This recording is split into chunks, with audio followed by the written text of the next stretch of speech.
I just got my Zippo back today from Zippo. Let's check it out. Let's see what it looks like. Come on, come on. Okay, needs to be polished. Okay, stickers on it. Oh my God.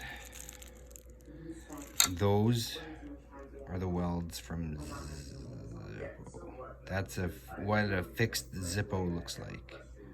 Look at crooked. Wow. And it took 8 weeks to get it back. Thank you.